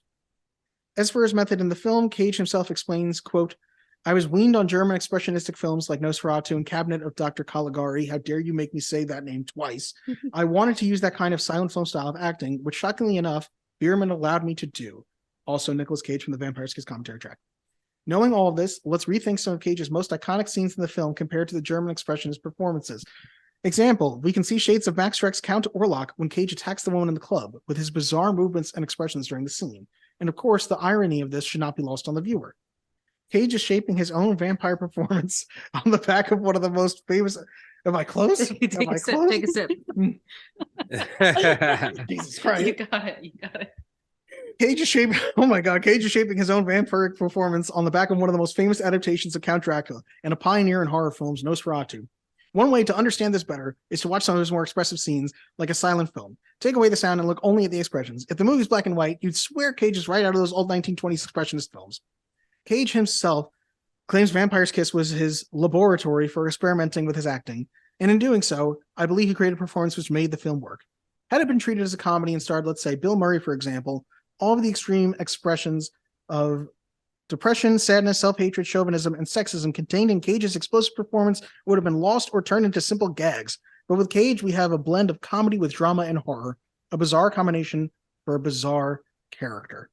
By using the extreme, Nicolas Cage manages to bring a raw emotional reaction from both the audience and himself as an actor, and no matter how hard we try to ignore, we have to reflect upon what we watch.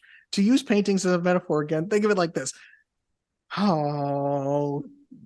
In American Psycho, we see a now famous method actor Christian Bale portray as realistically as he can a psychopath serial killer who is also a Wall Street yuppie in the 1980s. His mannerisms were so lifelike that even real-life Wall Street yuppies praised him without realizing the irony. Christian Bale is like a photorealistic picture of horror in the way that he is like the painting Ivan the Terrible and his son Ivan by realist Russian artist Ilya Repin. In Vampire's Kiss, we see Nicolas Cage take his German expressionism approach to portray a similar Wall Street yuppie like Bale. But unlike Bale, Cage uses his performance in grotesque and horror. His movements are exaggerated, and so are his facial expressions in order to bring out the horror that's inside the character onto the screen. In that way, Cage's performance is like the horrific and haunting painting The Scream by Norwegian painter Edvard Munch. Oh, I'm near it. I'm near the end. And if you still don't believe that Cage's way works, just look at some of his most well-received performances. Leaving Las Vegas won Best Actor at the 1996 Academy Awards. Adaptation, nominated for Best Actor at the 2003 Academy Awards. Moonstruck, nominated for Best Actor at the Golden Globes. Pig, nominated for Best Actor at the Critics' Choice Awards. Nicolas Cage has won an Oscar for his work on Leaving Las Vegas. He was also nominated for 10 Razzies in his whole career. He has never won one. Vampire's Kiss is worth watching before you die.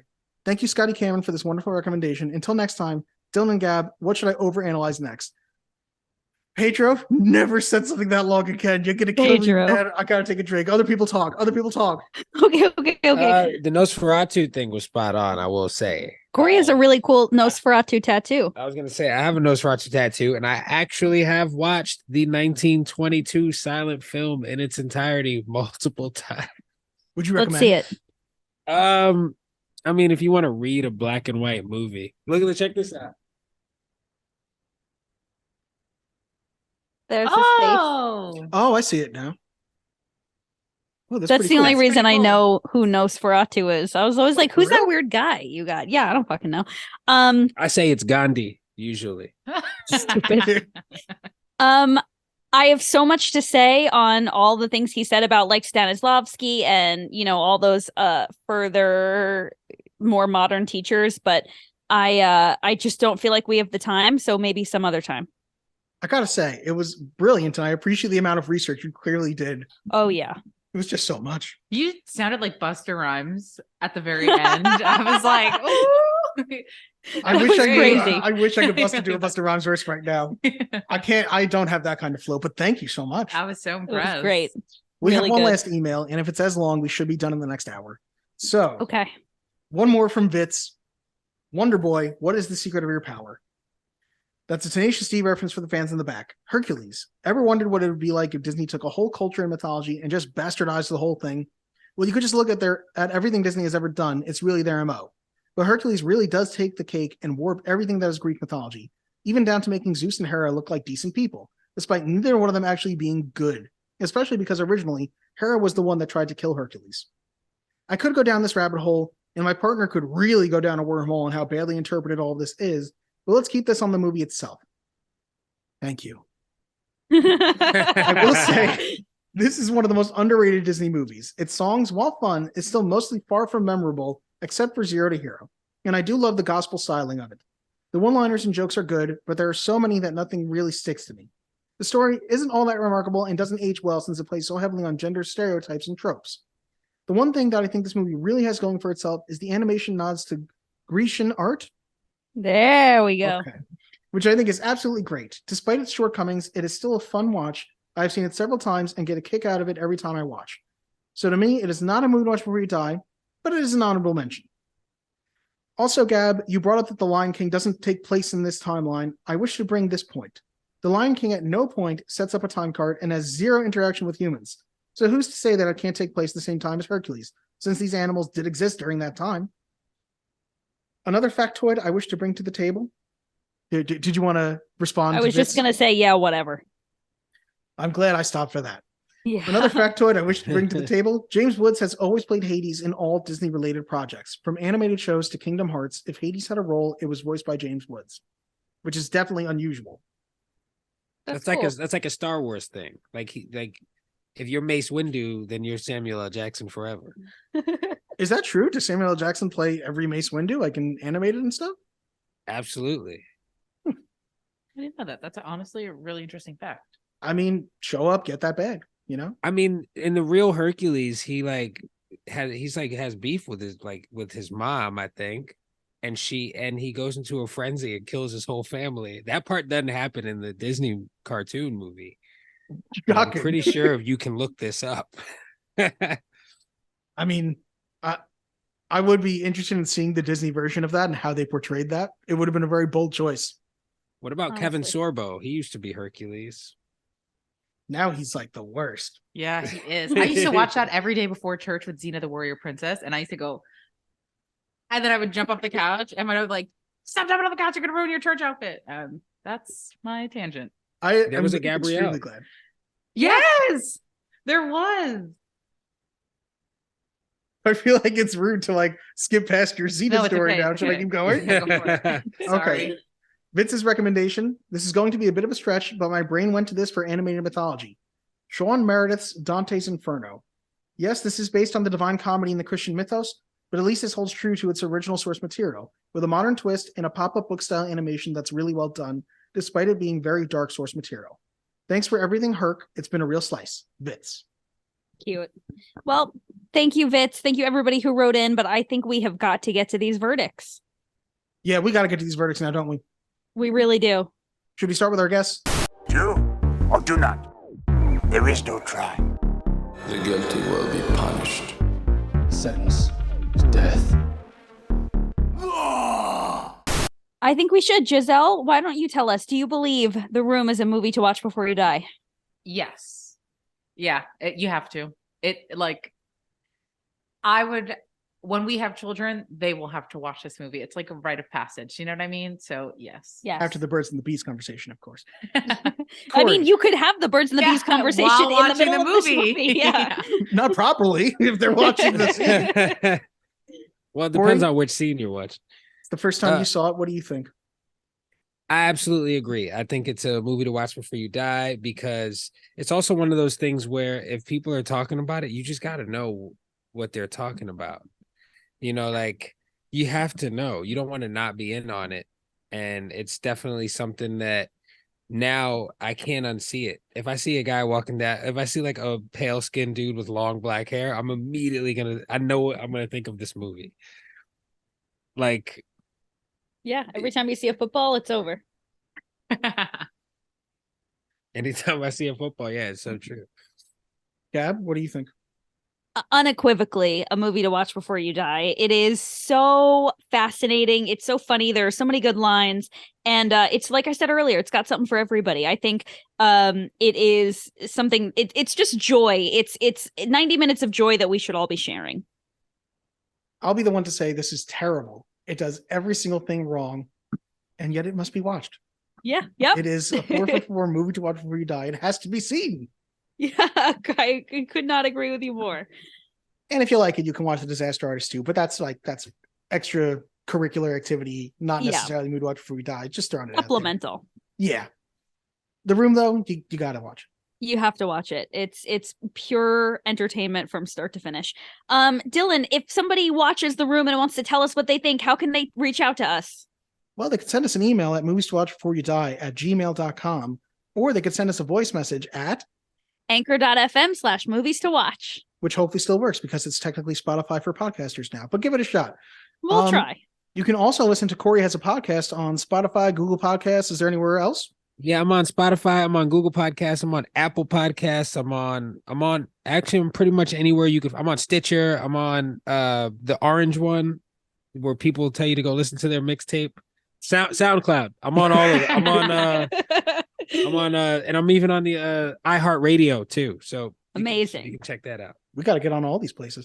Thank you so much for listening to us. Send us in some mail. Giselle, Corey, thank you for being here. And listener, thank you for listening. Thank you so much, everybody, and we'll talk to you next week. You want me to order a pizza? Whatever, I don't care. I already ordered a pizza. You think about everything. I did not hit her. It's not true. It's bullshit. I did not hit her. I did not. Oh, hi, Mark. How much is it? It'll be $18. Here you go. Keep the change. Hi, doggy. You're my favorite customer. Thanks a lot. Bye.